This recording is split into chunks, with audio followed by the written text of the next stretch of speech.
Hi everyone, and welcome to DevConnect', our monthly technical session from the Open Design Alliance. Today, we'll be covering Drawings SDK updates. The developers behind this SDK are here on the call, and they'll join the question and answer panel at the end. Drop your questions in the chat as they come up. Nothing gets skipped. Let's get started. For most of its history, DWG was a desktop format. You opened it in AutoCAD on a workstation, you edited it, you saved it. The SDK story matched. ODA Drawings SDK was the way to read and write DWG files from a native C++ desktop application. That picture is no longer complete. Today, DWG files are opened in a browser tab without any planning. They are read and modified by AI agents that never see a line. They are converted in both directions to IFC step and other formats that come from entirely different engineering disciplines. They carry georeferenced data linked to live map services. Each of these is a new place where DWG lives, and each one uses to be outside what a DWG SDK was expected to cover. What we will go through today is the work of bringing all of this into one code base. The principle behind everything in this session is simple. There is one C++ engine, and we deliver it everywhere DWG is needed. On the desktop, that engine is what you already know, the Drawings SDK linked into a native application. In the browser, the same engine is compiled to WebAssembly and runs inside the JavaScript environment of the page. Inside an AI agent, the engine sits behind an MCP server that exposes its functions as tools an LLM can call directly. 3 environments, 1 source of truth. Every capability you will see in the next 40 minutes, parametric authoring, 3D to 2D documentation, format interoperability, visualization, is reachable from all 3. We are not maintaining 3 parallel products. We are compiling and exposing one code base 3 different ways. Well, the other thing was saying up front. The roadmap of this SDK is not internal. The features we will discuss today, constraints, the data extraction format, jagged borders on details views, combined adjustment hatches in PDF import, every one of them came from a member issue of feature request. It's how the development process actually works. A member writes up a use case, files a JIRA ticket, and the team prioritizes against the rest of the backlog. The closer you watch the release notes, the more obvious this becomes. The most released entries trace back to a specific request from a specific member application.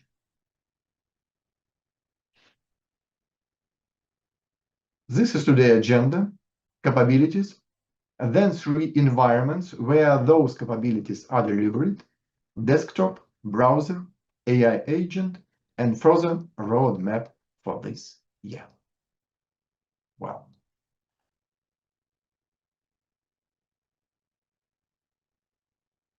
capabilities first.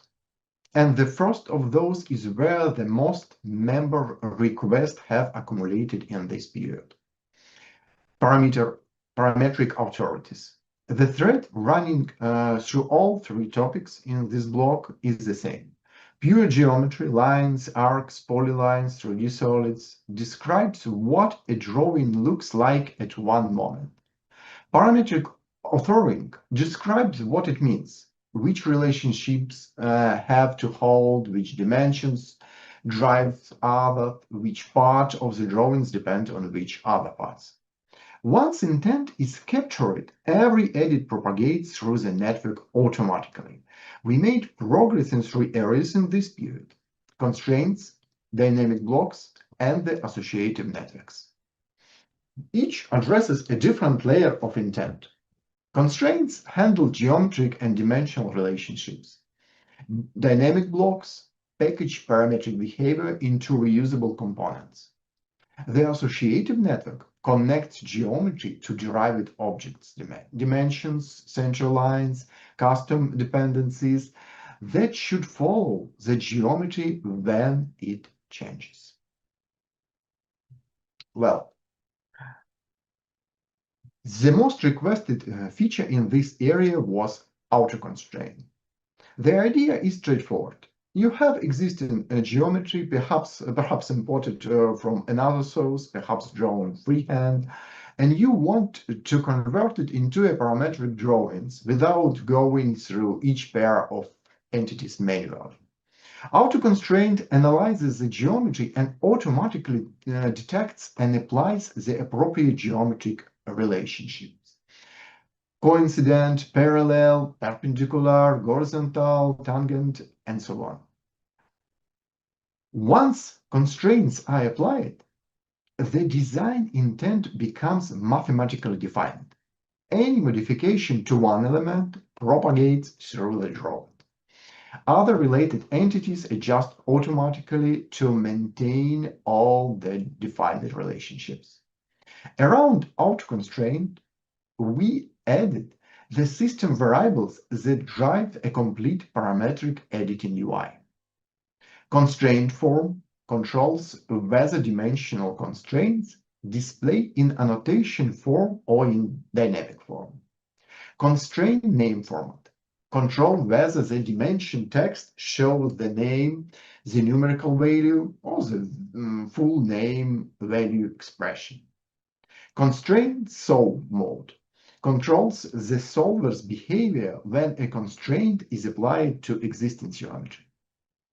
The key concept is shape preservation. In one mode, the solver keeps the current size and shape of the other object and adjusts only what is strictly necessary to satisfy the new constraint.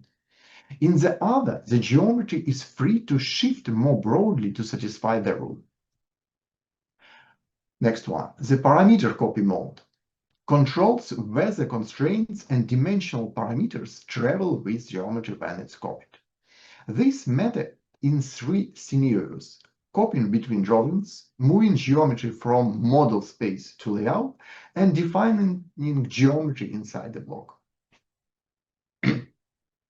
Underneath all of this, the solver itself was revoked. A sparse metric and MOOC optimization give the solver performance that scales with constrained network size rather than degrading on complex drawings. And we added over-constrained diagnostic, a flow-based algorithm for normal degree of freedom analysis. In practice, this does two things.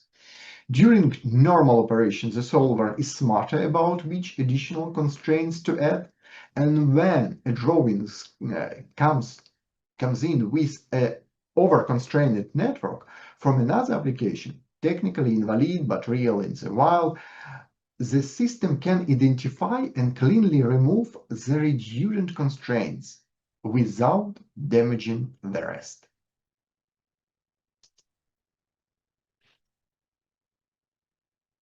Dynamic blocks.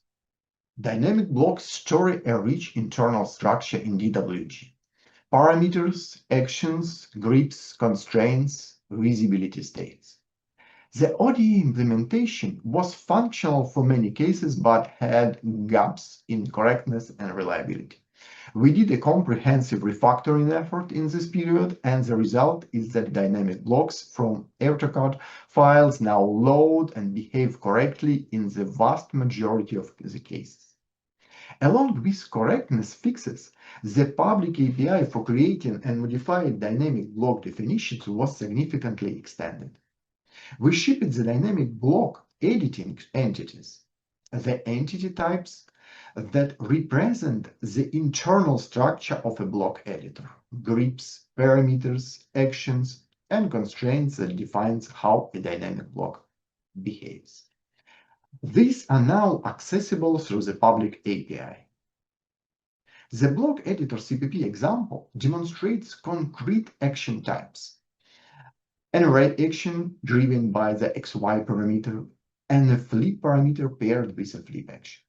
These are the building blocks of the most common dynamic block patterns. One architectural detail was mentioned: the interaction between dynamic blocks and the parametric constraints system was refactored, establishing proper associativity between the two. Dynamic block parameters and constraint parameters can now coexist correctly in the same block. Well, so two short demos, both produced by running xdb edit against the block editor CPP example. They show that dynamic blocks are not just readable, but creatable through the public API. In the first video, watch the array action being attached to an XY parameter. The user creates a circle at XY parameter at the circle center and bids an array action to it. After saving and inserting the block, dragging the grid in the XY plane, multiples the circle across a grid. The array follows the grid positions. In the second video, the flip parameter is added on a vertical axis and bound to a flip action. After inserting block, clicking the grid mirrors the geometry across that axis. Notice that the parameter grid count is explicitly set to 1. That controls how many handles the end users see on the dynamic block. What is happening in both videos? The example code is constructing the block definition entity by entity through the public API, the same way an interactive block editor would. Well, let's move to associative network. The associative network, the subsystem that manages geometry dependencies in a DWG database, was extended in this period across 3 layers: the global storage of dependencies, the link mechanism that ties associations to 3D solid subentities, and the associative dimension classes built on top. The most conceptual change: association can now be created with 3D solid geometry. Previously, this was a 2D only mechanism. Now you can place a center mark on the circular top edge of a cylinder, draws a center line between edges of 3D solid body, or attach a dimension directly to a solid. For members generating mechanical drawings from 3D models, this was a missing piece. The supporting work: 3 new associative dimension classes: ASOC line angular dimension, ASOC geometric dimension, and ASOC radial dimension. The persistent subentity manager now handles vertices and edges of 3D solids. 7 more subentity types are still in development. And cloning of associative networks is correctly supported, so copied geometry keeps its associative relationships intact. We also released the ASOC network example module, a full working template that demonstrates custom associations on user objects. Let's move to a small demo, 3 short demos embedded in the deck. The first shows a center mark and center line created on the edge of 3D solid. So when the solid is moved, where the center lies and center mark follows the edge automatically. They are bound to subentity, not the world position. Well, the next one, the second shows an associative dimension placed directly on a 3D solid. When the solid is repositioned or its dimension modified, the ASOC network reevaluate and dimension flows. The third is the wire tower example from the XASOC network module. This is a custom associativity, a user-defined object. The wire depends on 2 other user-defined objects, the towers. When As the tower moves, the wire snaps to the new positions. This is the pattern members can replicate for their own custom dependencies. Read for migration of legacy parametric data, write for active parametric workflow. Both directions are now production ready.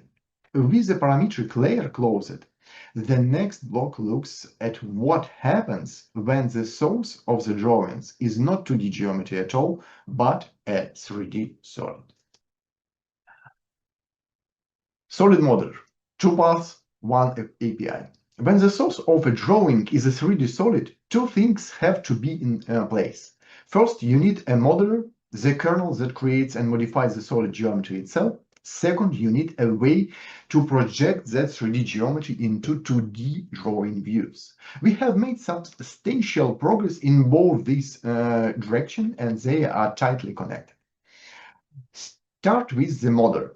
There are two modular paths inside the ODA SDK. Modular geometry is our native ODA modeler delivered with the standard kernel SDK. It has no third-party dependencies and is included in standard membership. Spatial 3D Assets is a commercial library purchased separately for members who need high-end modeling. The key architectural point: both modelers are exposed at the same API level, DB3D Solid and DB Surface. Your application calls the same method regardless of which engine is doing the work underneath. Switching between the two is a build time decision, not an application redesign. Everything we will show in this section is work on the modular geometry side, our native code. What we are reporting on is what ODA's own modeler can do today. In this period, modular geometry's standards extrusion was enhanced. The remaining limitations were resolved. Specifically, the taper angle variant now works correctly for all profile types, including the spline profiles and polyline configurations that previously failed. Beyond extrusion, sweep along a path, edge fillet, and 3D body offset are all in active development. Sweep works for common case, a smooth path that meets the profile plane at a right angle. Edge fillet and offset are functionally complete but still going through geometric fine-tuning before they are exposed through the drawings API. 4 short videos. Each one is a single modeling operation running on the native modular geometry path. The extrusion video constructs a fan assembly from a 2D profile. Watch the taper angle in action. The cross-section grows or shrinks uniformly as the profile moves along the extrusion direction. This variant was finished.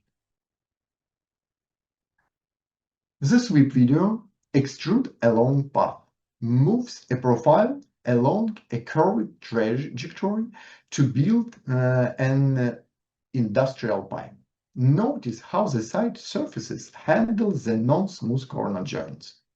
They are extended to the B-sector plane at each vertex, matching AutoCAD's behavior.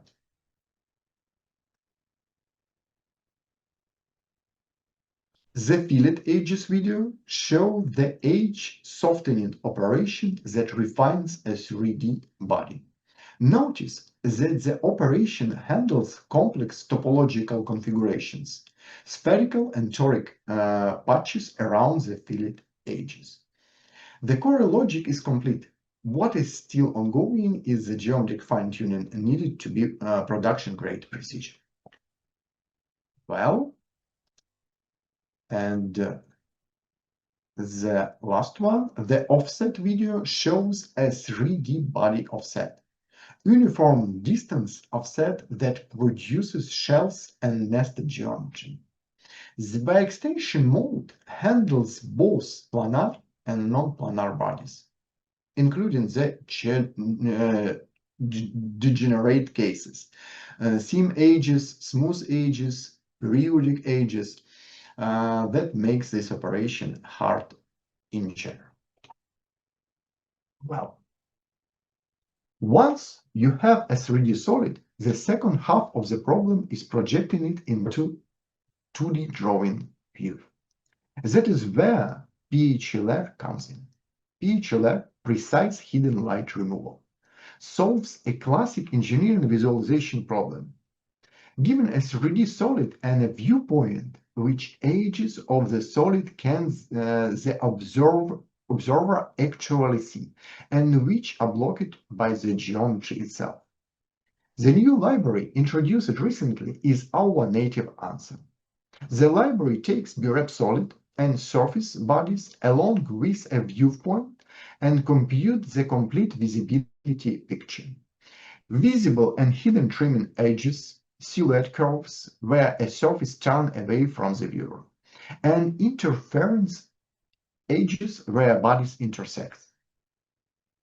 Result are delivered as 3D curves in model space or as a flat 2D curves, whichever fits your pipeline. So the output fits directly into a drawing engine or an export routine. The model produces only curve data, rendering those curves, solid lines for visible edges, dashed for hidden ones, is the application's responsibility. The architectural point was calling out. The library has no DWG dependency. It lives in the kernel layer and can be used from the kernel archives without loading drawings SDK at all. If you are building a DGN viewer, a BIM application, or anything else that does not use drawings, you can still use PHLR directly. And for drawings users, model documentation now uses this library as its HLR engine. Model documentation itself is the capability to generate 2D drawings views, projection, section, and detail directly from the 3D source geometry, including solids, surfaces, and regions. The notable addition was jagged borders for detail views requested by a member. Section views already produce automatic cross-section hatching, filled based on the material of the source solid. Now let's move to demo, the standard documentation workflow, end to end. First, the base view, place it in the paper space, setting the primary orientation of the model. Then several projection views are generated with a few clicks. These are the orthogonal projection from top side, derived automatically from the base view. Then a section view is created to show internal geometry. Yeah, watch the automatic hatching appear in the cut area. That is the section field driven the source solid material. Finally, a detail view highlights a specific area. Notice the jagged border around the detail. That is new feature requested by a member and matches the standard convention used in mechanical drawings practice. What is happening underneath?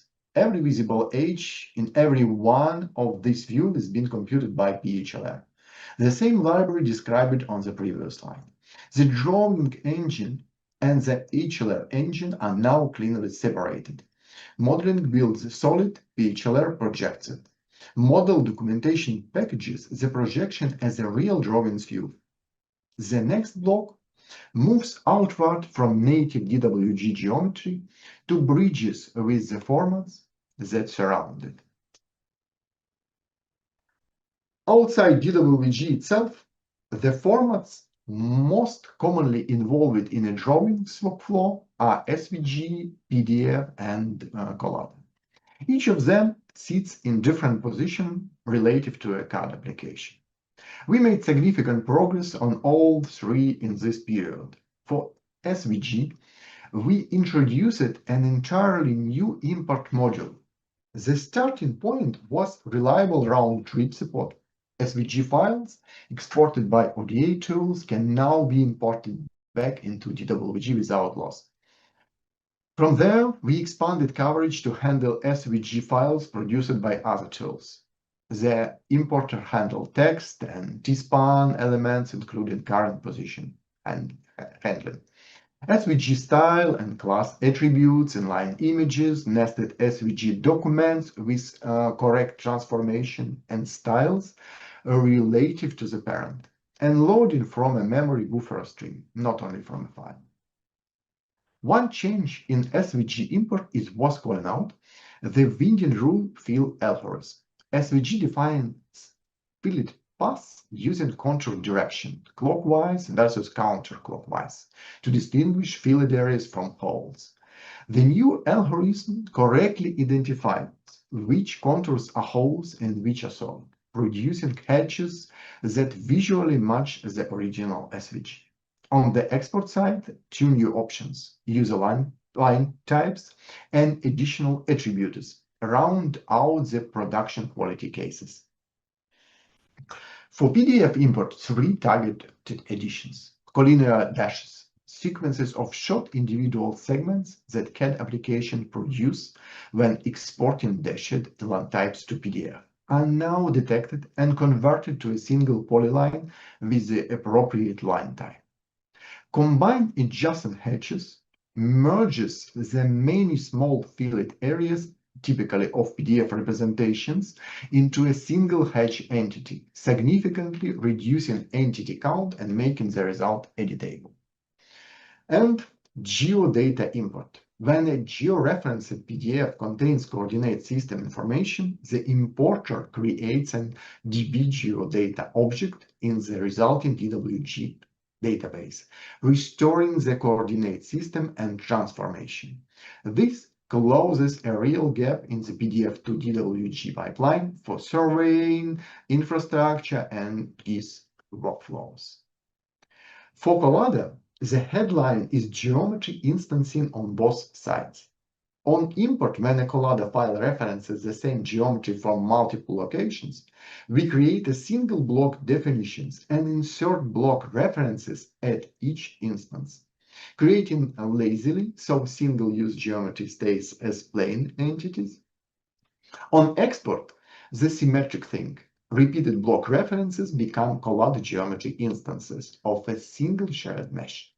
The practical result is measurable. On a real DWG test file, the exported file is about 18 times smaller. Well, the three formats on this slide come from different engineering disciplines: IFC, STEP, IGES. All three are open standards. The Drawings SDK is closely connected with each of them through dedicated SDKs included in the standard ODA membership.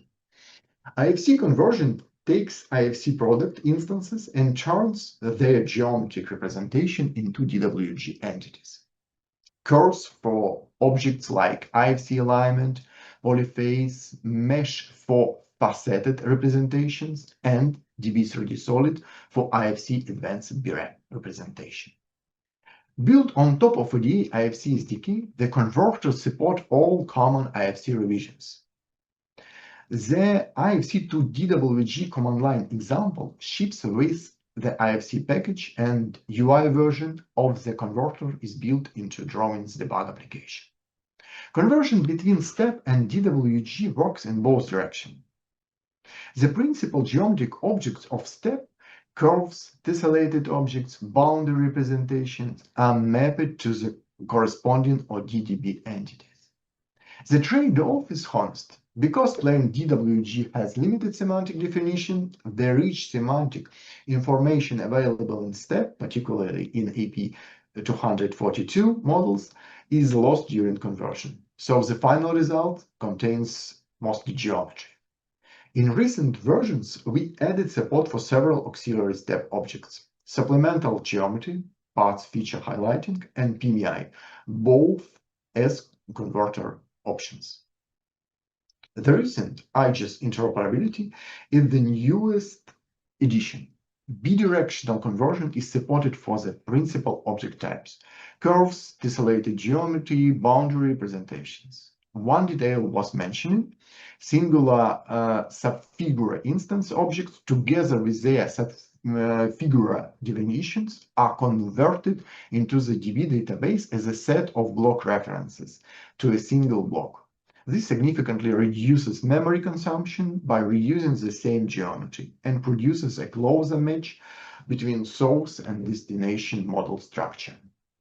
Boundary representation objects in IGES can optionally be converted to mesh geometry in DWG when that fits the target workflow. So now let's see this conversion in action. The first demo is IFC to DWG. Watch what happens to the BIM model. IFC product instances become DWG entities. Alignment curves stay as curves. Faceted geometry becomes polyphase meshes, and BREP geometry becomes ODDB 3D solid. The structure of the BIM model, what was the wall, what was the slab, is preserved as entity organization. The second is step to DWG. Watch how the boundary representation comes across. Solid bodies translate to DB3D solid entities, but notice that the feature tree from the step model does not only the resulting geometry survives. This is the honest limitation of bringing high semantic CAD data into DWG. The third reverses the direction, DWG to step. Watch how DWG curves, polyphases, and 3D solids translate into the corresponding step entities. The exported file can be opened in any step-compatible mechanical CAD system. DWG sits at the intersection of these formats, and the SDK provides the bridges in both directions to each of them. The next block moves to the surface that users actually touch while editing inside DWG itself.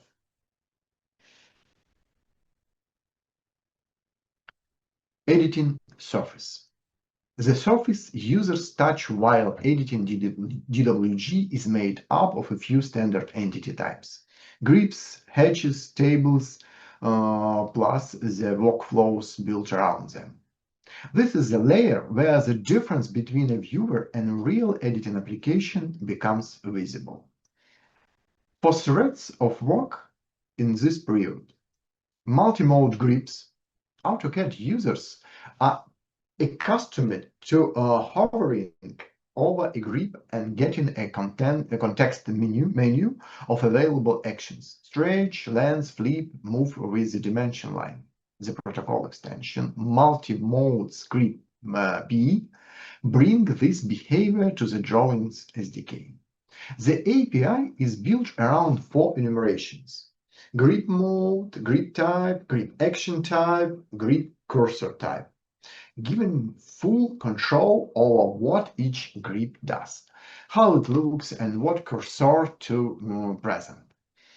Multi-mode grips are implemented for all major entity types: lines, arc, polylines, multi-leaders, and the full set of dimension classes. The next one, table improvements. 3 changes.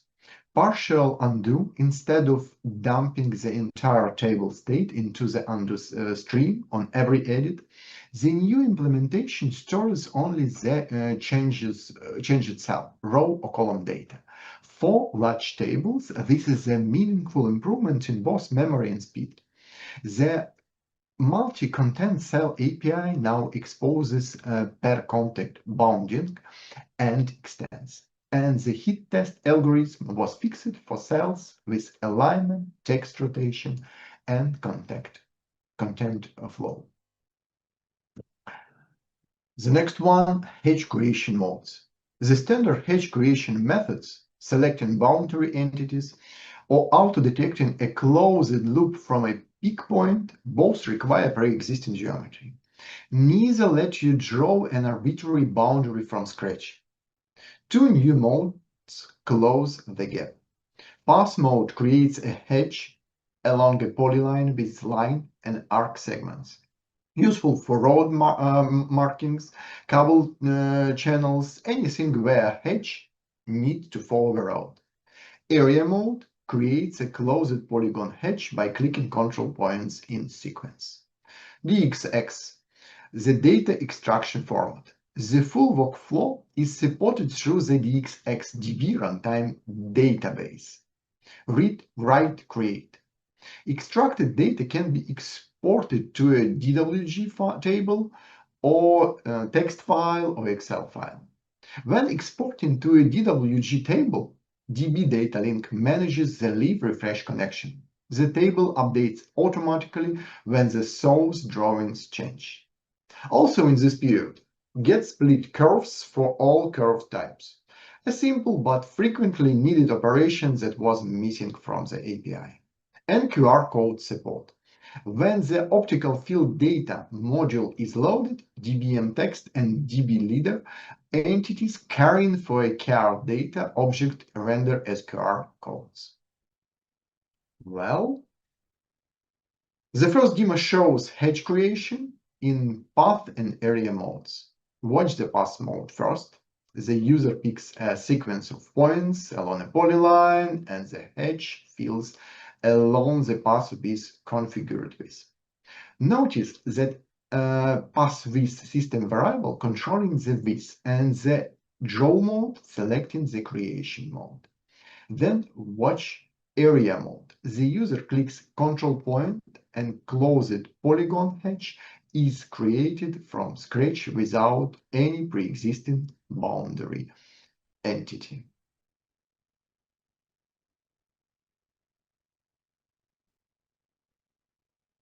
Well, the second demo is the DXX leaf refresh workflow. Run through the data extraction wizard command in ODA Drawings Explorer. The user configures a data extraction over DWG file, picks the spaces to scan, picks the object types and properties to include, picks the output target as a DWG table. The table appears in the drawings with the extracted data. Then watch the leaf refresh part.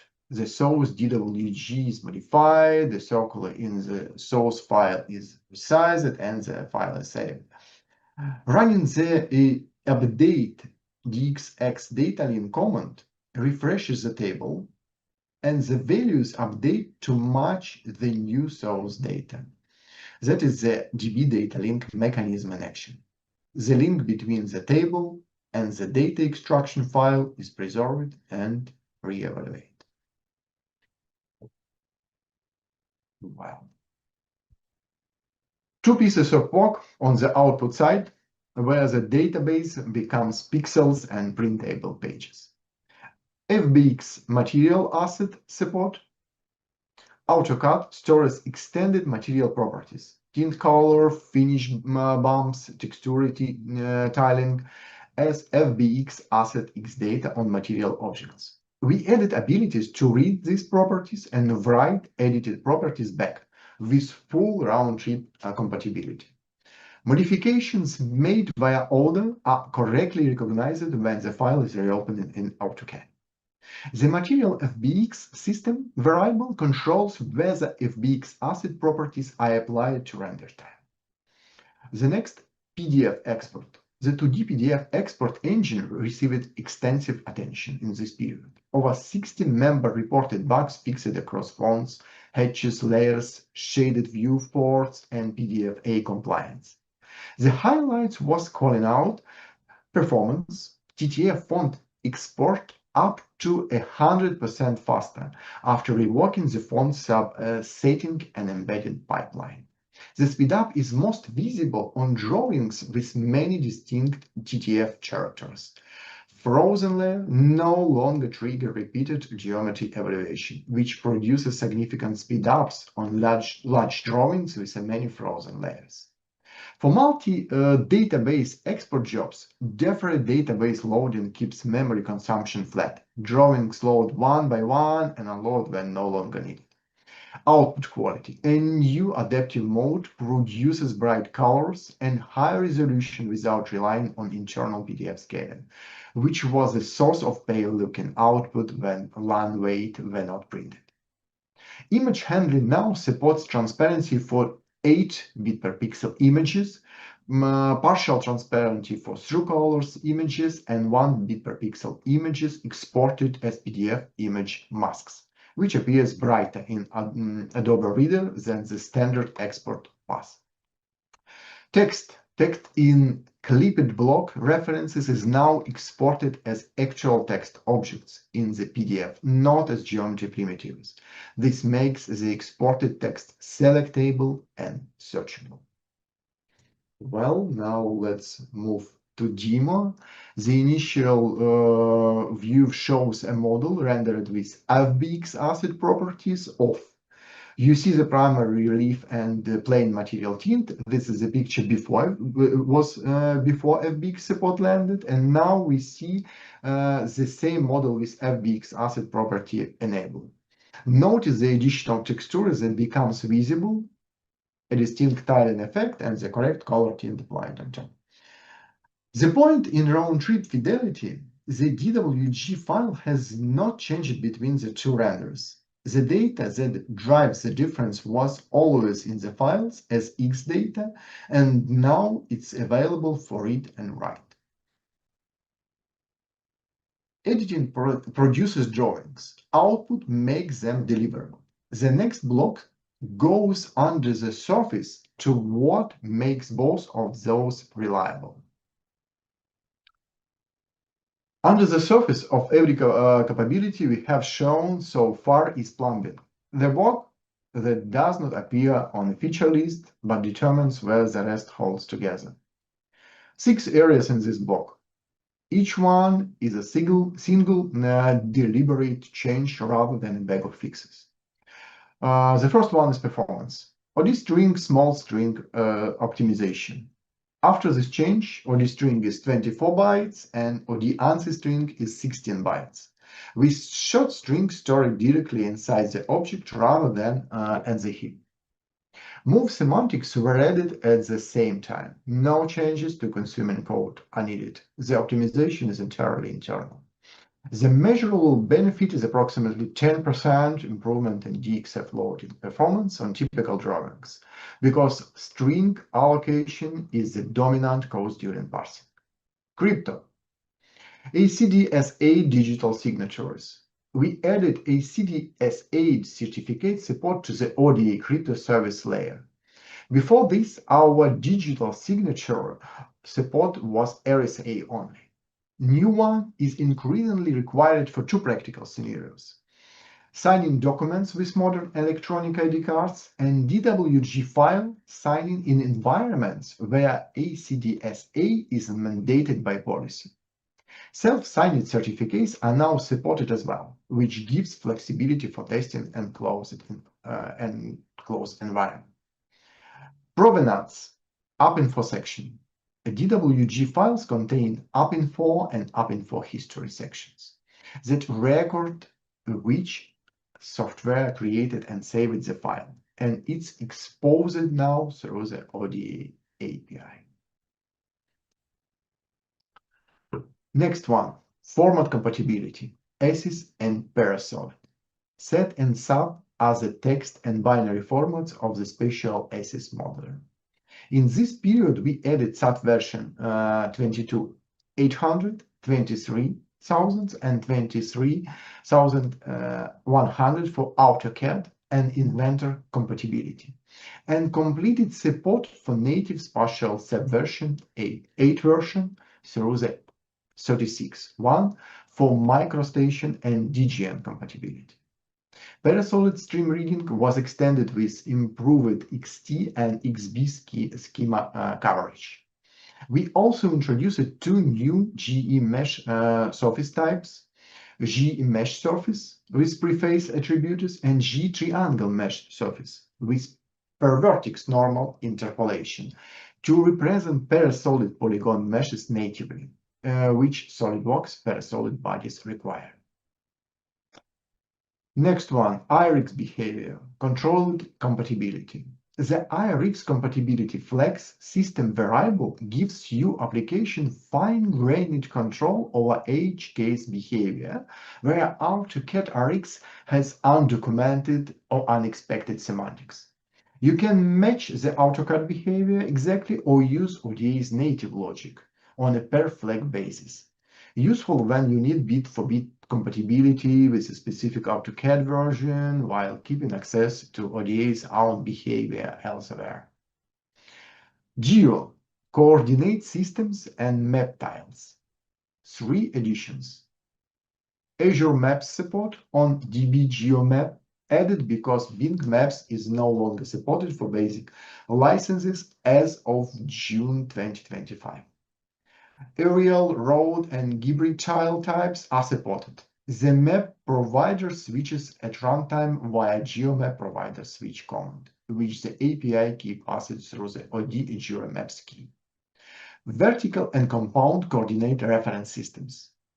DBGeo vertical coordinate system and DBGeo compound coordinate system classes for the CRS types that appears in surveying and GIS drawings and were not previously handled, and geodata register unknown CS, a command that takes an unrecognized coordinate system from a DBGeodata object and registers it into the CS map users dictionaries.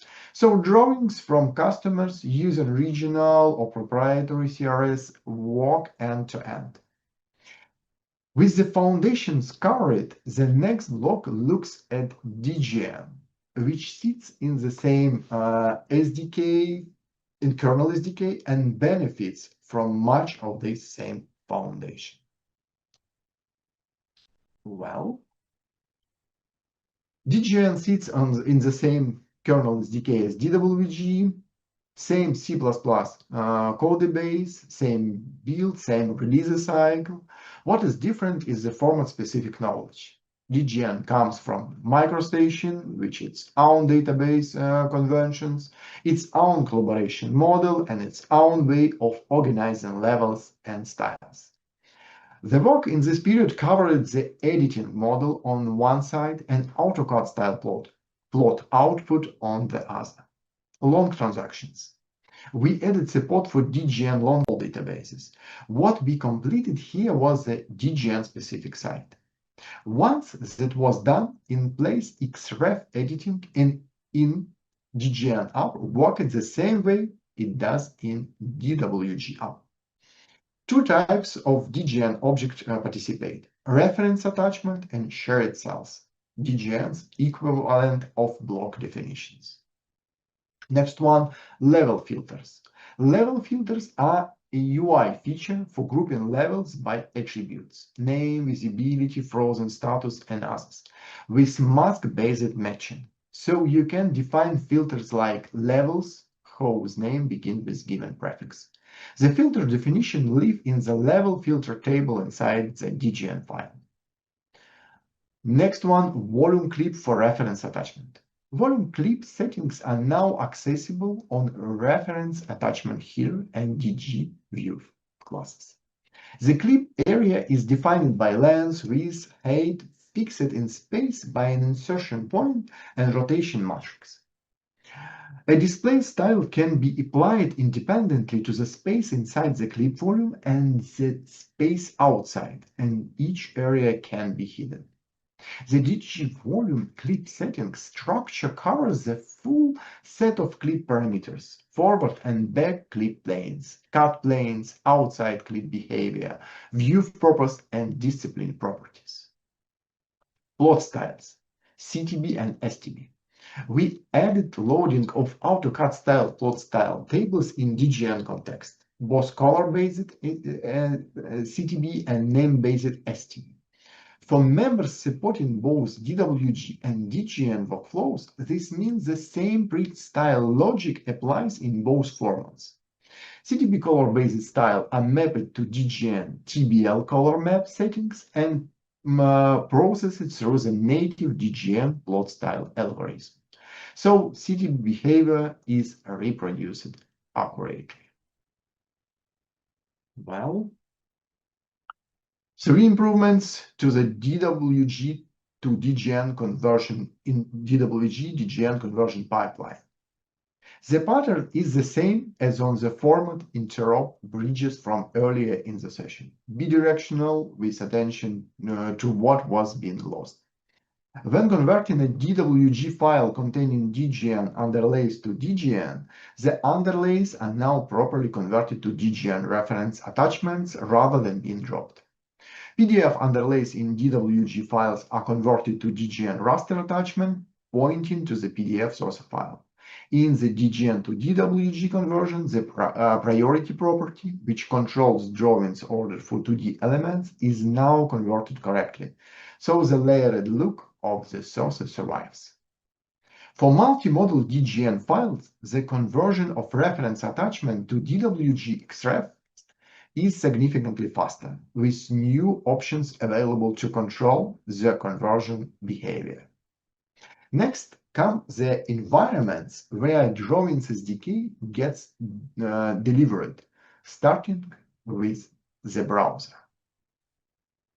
So the next environment is the browser. For some of you, this is already familiar territory. For others, it might be new. Drawings in web is our solution for bringing full DWG and DXF capabilities directly to the web. The architectural point is this. It's not a backend server processing files and sending pictures to a client. And it's not a plugin. It's the exact same C++ DWG engine compiled to WebAssembly, running natively inside the browser's JavaScript environment. What that means in practice? The same database fidelity, the same API structure, the same rendering quality you get from the desktop SDK, delivered through the web SDK. The capabilities we covered earlier in this session, parametric authoring, format interop, PDF and SVG export, are reachable from the browser through the same calls because there is one engine underneath. InWeb is currently in active beta, but it's highly stable. It's already suitable for production environments and integrated into final solutions today. Two capabilities are worth calling out specifically. First, opening large files in the browser. Historically, one of the biggest challenges with web-based CAD has been memory constraints. Moving massive complex models into a browser tab without crashing it. We solved this through the raw performance of WebAssembly combined with deep web-specific memory optimizations built directly into the library. Your application can open, visualize, and manipulate heavy DWG files entirely client-side. Second, PDF and SVG export from the browser. Because InWeb uses the exact same core engine as the desktop SDK, it inherits the same high-fidelity export modules. The PDF and SVG improvements we covered earlier are fully available here. Your end users can load a DWG file, adjust layouts or visual style, and generate a production-ready PDF or SVG directly on their local machine. Everything here runs in the browser. No plugins, no installers, no native dependency. Same DWG fidelity. Delivered through a web SDK. Deeper coverage of InWeb, including architectural details and advanced workflows, is in the dedicated DevConnect session this September. Well, watch where this video demo and video is actually running. The viewport, the panels, the file dialog, everything you see is a web page. There is no native desktop application. There is no server-side renderer streaming pixels. When the user opens a DWG file, notice the load time on a heavy file that is a WebAssembly engine parsing the database client-side with no backend geometry. The browser tab is doing the work that previously required a native installation.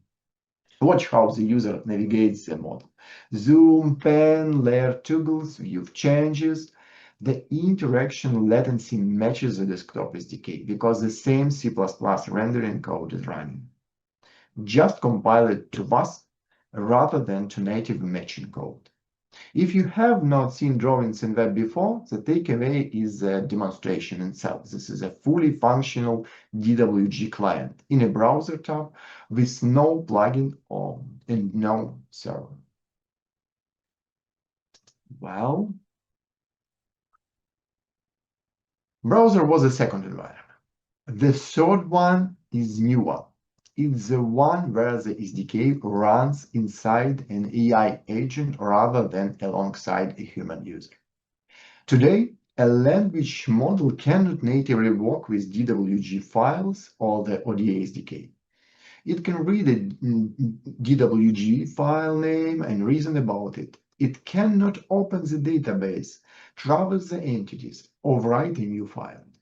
What we are showing here is the SDK that closes that gap. The architectural piece is the ODA MCP server.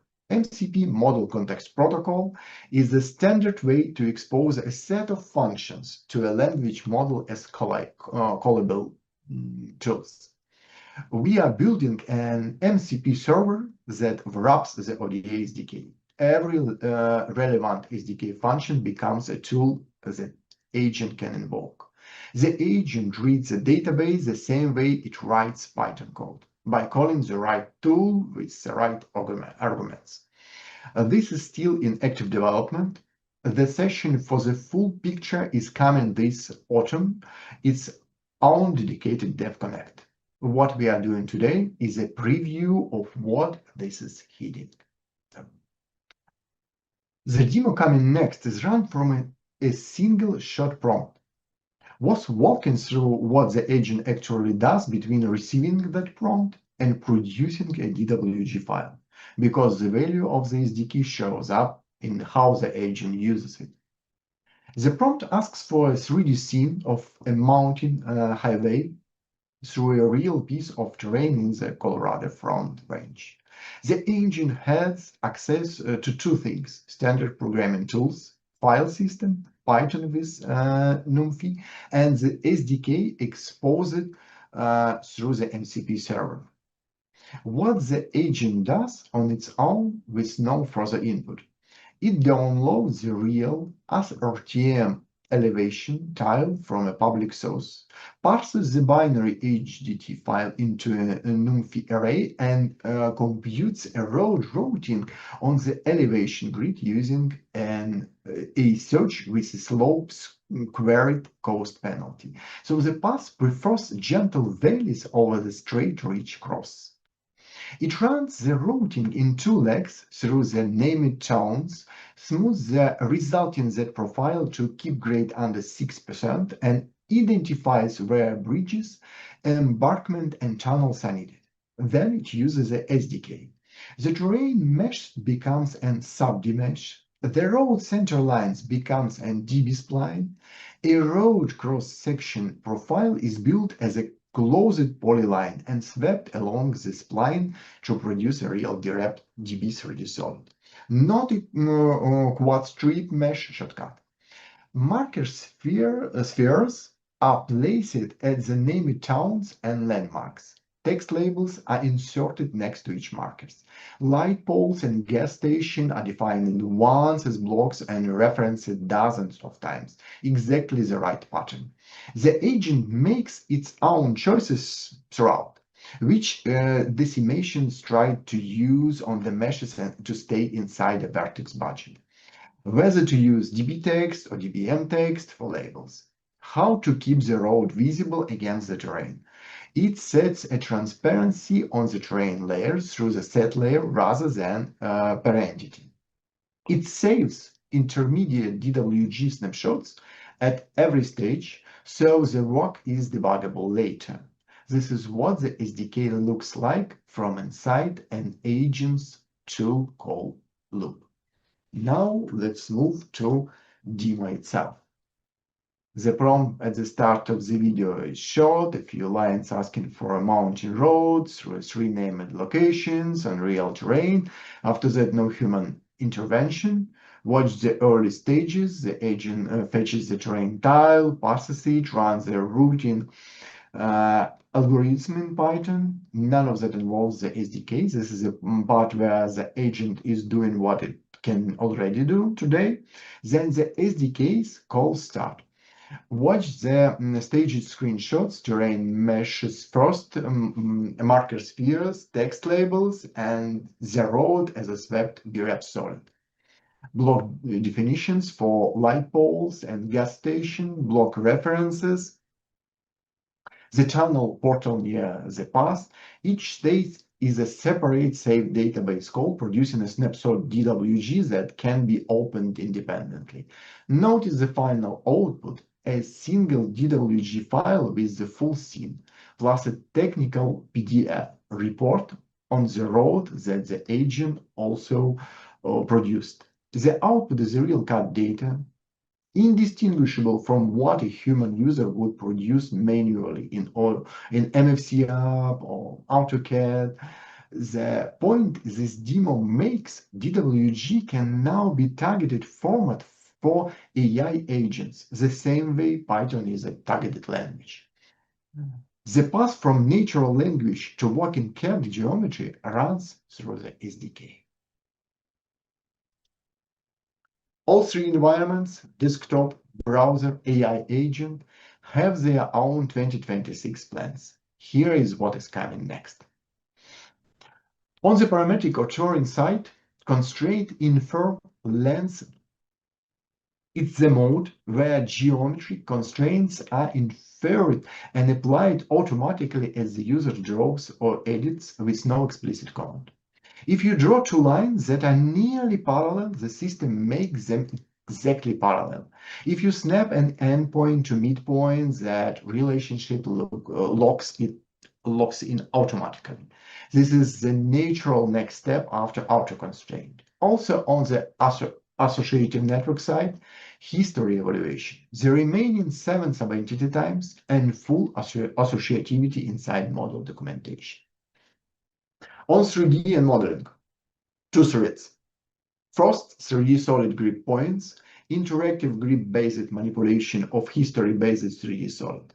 Instead of calling API method, end user will drag grip points directly on the solid in the viewport to modify extrusion length and similar parameters. This is the interactive counterpart to the modeling operations we showed earlier. Second, sub-mesh enhancements, merge faces, extrude faces, and extrude connected faces methods. On DGN, the major addition is the DGN printer driver and PLT file support. On the browser and AI agent environment, the dedicated DevConnect sessions later this year are where the full roadmap is presented. September for InWeb and later autumn for the ODA MCP support. What is on this side is the desktop and capability layer roadmap. The environment-specific roadmaps come at their own sessions. Each item on this side traces back to either a member request, a gap, a member application surfaced, or a logical completion of work already started. The roadmap is not generated internally. It's built from what comes back from the members. 1 codebase, 3 environments, member-driven development. 3 things I would like to highlight for this session. 1 codebase. What you have seen across 45 minutes or more, parametric authoring, 3D to 2D documentation, format interoperability, editing surface, visualization output, foundation, is one C++ engine. The same code that opens a DWG file on desktop opens it in the browser through the WebAssembly and answers tools calls from an AI agent through MCP. 3 environments. The SDK is now delivered 3 different ways. The desktop runtime is where DWG has always lived and where the bulk of the capabilities surface first. The browser runtime, drawings in web, is in active beta, production ready, with deeper coverage at the September session. The AI agent runtime. The ODE MCP server is in active development with full coverage at the autumn session. Same engine, 3 surfaces. Member-driven development. Every major feature on these slides traces back to something a member asked for. Parameter copy mode and constraints, the data extraction form, jagged borders on details views, combine adjacent hatches in PDF import, Azure maps in geodata. The list goes on, but the principle is one. This is your roadmap, surfaced through hours.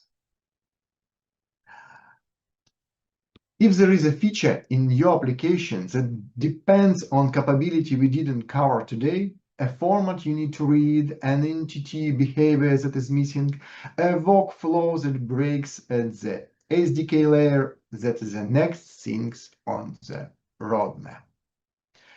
For drawings in web, the September DevConnect goes deep on architecture, integration patterns, and advanced workflow.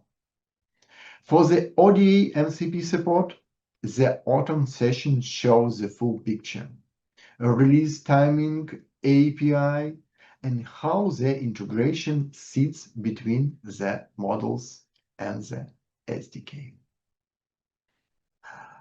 Feel free to set up a personal meeting with our team to dive deeper or discuss your specific drawing use case.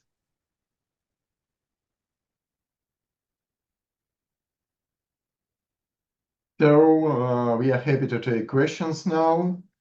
We have a list of some questions in our chat. The first one I see, what's the right way to implement a trim-like command on large drawings? Enumerating all entities to find an intersection is too slow. And Alexander Shurga, please answer this question. Hello. To trim, you can use a selection function of ODDB selection set class for your task with across windows and a filter. The window cuts off entities by extents. The filter trims it down further. You compute extract intersection on just a handful of entity inside your window. It's all. Thank you. Thank you. Was the one we have on the list. All highlighting methods require an entity ID, but temporary entities doesn't have one. How do I highlight them? Alexander Romanov, I think it's for you. Yes. This question is very interesting. Yes, exactly. At ODDB entity level, the method highlight requires ID, object ID, and for temporary entities, you can't use it. But Odo SDK has graphic system level, and at the level of graphic system, you are able to work with temporary entities. So just use OD.js model highlight method. This method able to work with temporary entities, and also if you need the example code, you can use. You can find it in X custom object example. See block reference highlight test method. This method exactly work with temporary entities and able to highlight and unhighlight such entities. That's all. Thank you, Alex. I see one more. It seems to be maybe about a specific case, but anyway, drawing opens fine in AutoCAD with content visible in layout, but in first layout, but in ODA, first layout is empty. Why it may happens? Alexander or Sergey Slavkin, maybe you can answer that question. If it's a general case, if we don't need a specific file.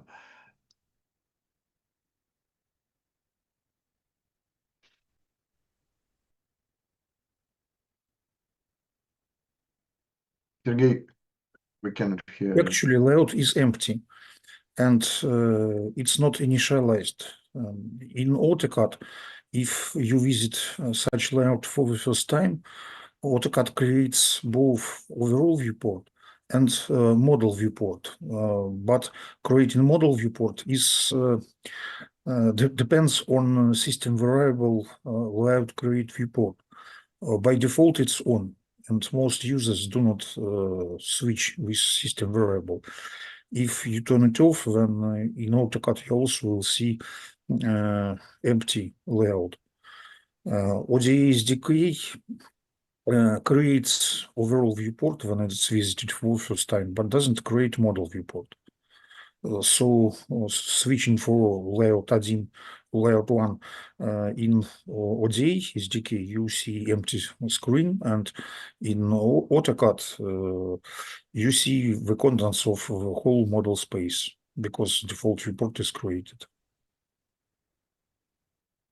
Okay, so it's common case. Thank you.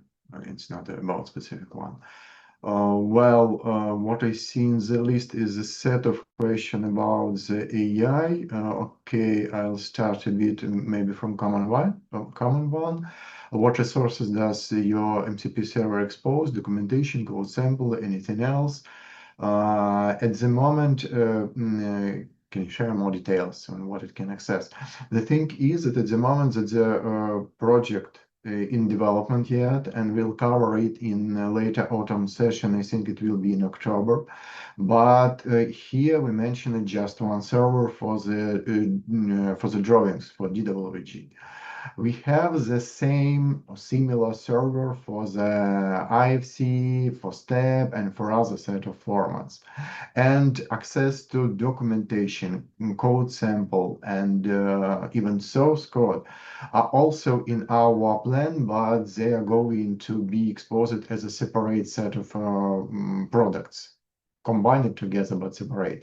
For example, if we talk about exposing the source code, it's going to be available only for founding members, such MCP server. But for documentation, code sample, and also for our I don't know, knowledge base or something like that, it's going to be exposed to all members.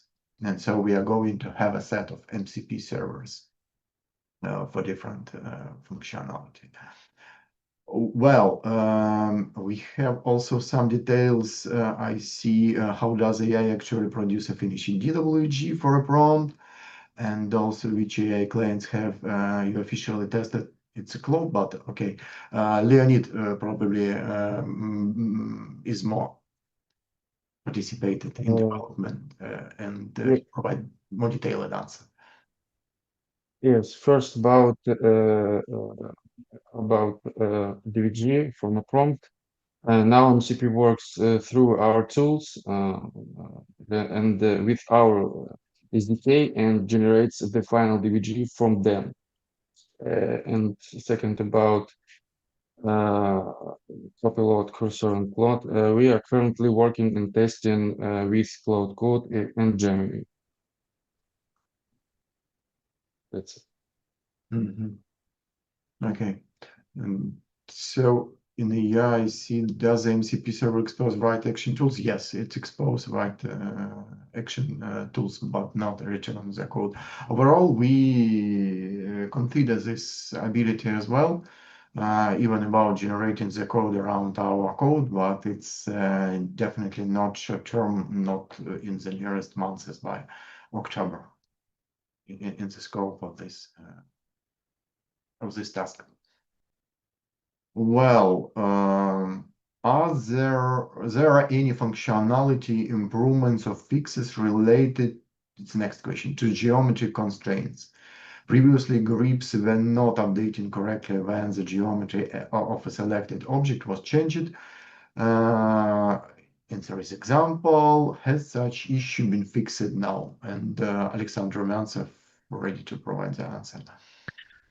Yes, when you move grip points, your call move under constraint functionality. And during last year, we have added a lot of fixes to move under constraint functionality. So, and our members also tested and use and report a lot of bugs. So all such problems which were reported during previous year were fixed now. So, and we mentioned case with horizontal and vertical case is fixed too. That's all. Well, what we see here, I want to ask about some LiDAR-LAS files. In Visual SDK, there is capability to show these files faster. Is there a way to draw these big LAS files faster in Drawings SDK? Good question. Yakov, can you provide some comments about that? Yes. Hi, everyone. In Drawings SDK and also in Visualize SDK, we use the same engine to support point clouds visualization. I mean, files like LAS, LAS, or other formats. So the engine used to visualize point clouds is based on RCS format, is a native format for our point clouds visualization. And this engine supports the feature like level of details. So the performance should be exactly the same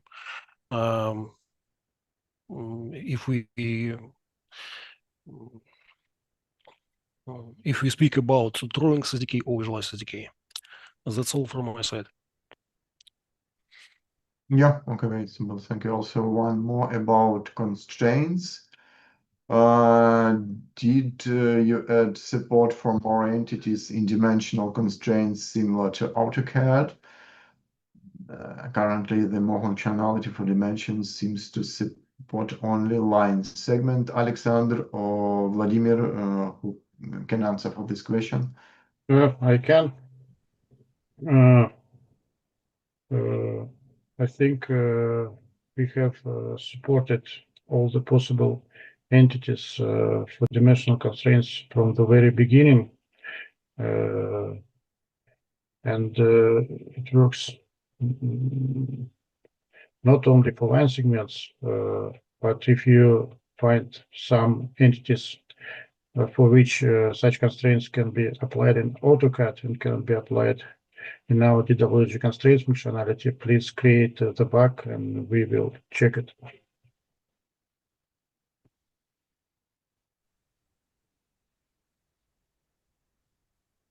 Okay. See.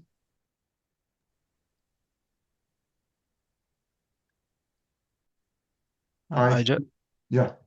I just want to add that if you are interested in constraint functionality, please investigate Other Drawings Explorer example. This is viewer, and with viewer we have added special toolbar related to constraints to this viewer. So it is very good application for investigation of constraints. Okay, great.